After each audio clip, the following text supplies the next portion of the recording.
Halo pemirsa setia PJP Ginting Channel Opini Kebangsaan. Selamat datang di channel yang selalu hadir untuk menyuguhkan analisis yang mendalam seputar kebijakan negara.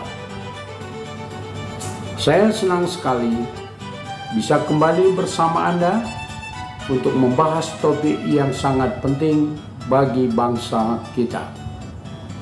Pernahkah Anda bertanya-tanya, apakah kebijakan yang dijalankan saat ini benar-benar berpihak pada kesejahteraan rakyat?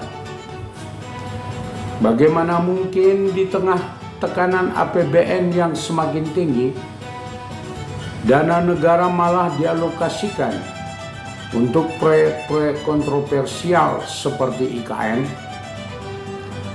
Mari kita telah bersama apa yang sebenarnya terjadi dalam 100 hari kepemimpinan Prabowo Subianto.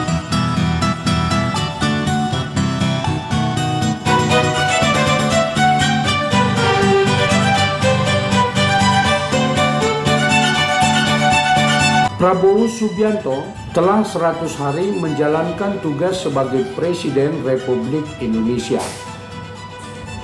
Menilik ke belakang, pada saat kampanye, Prabowo akan melanjutkan program dan kebijakan Presiden sebelumnya. Salah satunya adalah pembangunan IKN. Prabowo dalam kepresidenannya 5 tahun ke depan hingga 2029 bertekad untuk menuntaskan 8 program atau asta program melalui kebijakan-kebijakan yang akan bertumpu pada pemberantasan korupsi, meningkatkan kesejahteraan rakyat, meningkatkan perekonomian rakyat. 100 hari Prabowo memimpin justru belum menunjukkan tanda-tanda keberhasilan tersebut. Kasus-kasus korupsi pada pemerintahan sebelumnya dan kasus-kasus korupsi terbaru tidak menunjukkan tren positif dalam penanganannya. Justru performa Polri, Kejaksaan, dan KPK di titik nadir, kehilangan kepercayaan rakyat. Kasus demi kasus yang bermunculan pada lembaga-lembaga penegak hukum tersebut telah menghancurkan kepercayaan rakyat. Dalam hal meningkatkan kesejahteraan rakyat, justru kita melihat kesejahteraan rakyat menurun tajam. Daya beli rakyat menurun, lapangan kerja kian terbatas, PHK terjadi besar-besaran. Kebutuhan-kebutuhan dasar masyarakat semakin sulit dijangkau. Niat Prabowo meningkatkan perekonomian rakyat hanya ilusi belaka.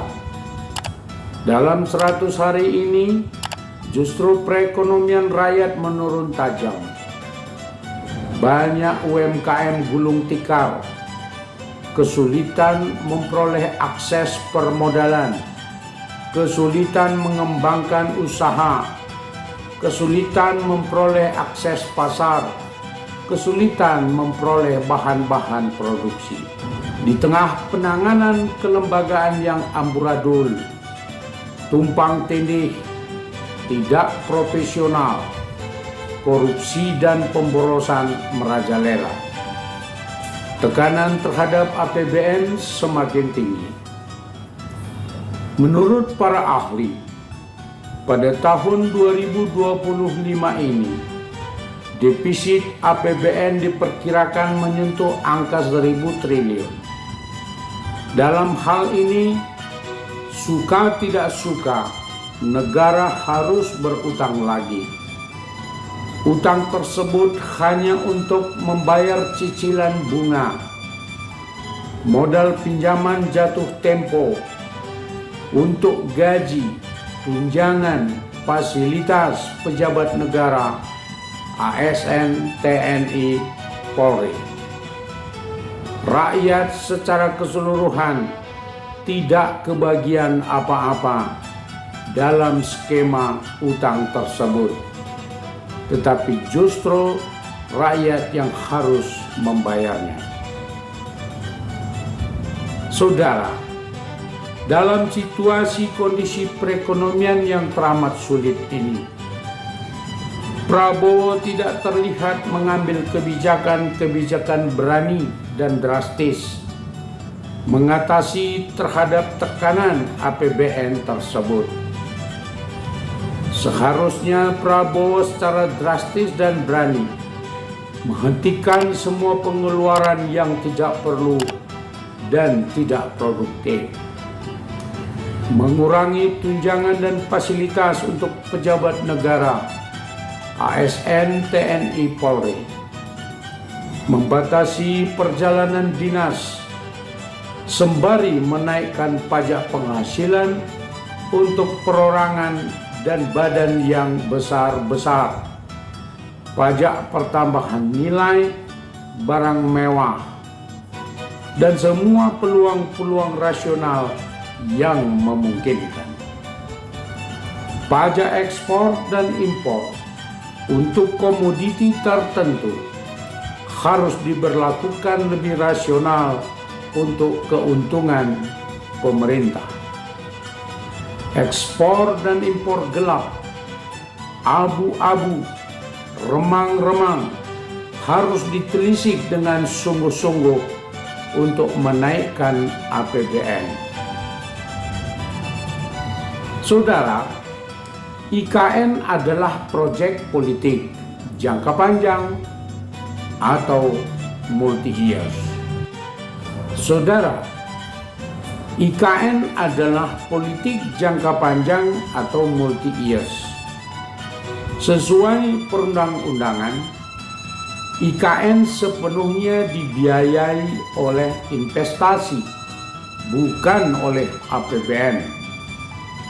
Tapi Presiden sebelumnya telah menggelontorkan 75,8 triliun dari APBN. Dan Prabowo untuk tahun 2025 ini telah menyetujui sebesar 14,6 triliun digelontorkan dari APBN untuk IKN. Kita bertanya, apakah Prabowo terjebak dalam kampanye sebelumnya yang mengusung keberlanjutan? Sehingga betapapun sulitnya perekonomian dan tekanan terhadap APBN yang demikian besar, IKN harus tetap dibiayai oleh APBN. Biaya untuk IKN 14,6 triliun tersebut yang telah disetujui oleh Prabowo, tampak nyata bahwa Prabowo tidak care, tidak peduli pada kehidupan rakyat banyak. Dana sebesar 14,6 triliun tersebut dapat digunakan lebih produktif untuk kepentingan rakyat lebih luas, untuk kepentingan pendidikan, kesehatan, modal usaha, UMKM, menjamin ketersediaan kebutuhan dasar rakyat. Nah, bagaimana menurut Anda? Apakah alokasi dana untuk IKN pada saat perekonomian sedang terpuruk ini sudah tepat? Ataukah ada alternatif lain yang lebih mengutamakan kepentingan rakyat? Saya sangat ingin mendengar pendapat dan diskusi dari Anda di kolom komentar. Saudara, jangan lupa untuk subscribe channel ini agar Anda tidak ketinggalan analisis terbaru. Serta like video ini jika Anda merasa informasi yang disampaikan bermanfaat. Silakan share video ini ke teman dan keluarga untuk bersama-sama menyebarkan pemikiran kritis tentang kebijakan negara. Sampai jumpa di pembahasan berikutnya. Salam PJP Ginting, opini kebangsaan. Terima kasih.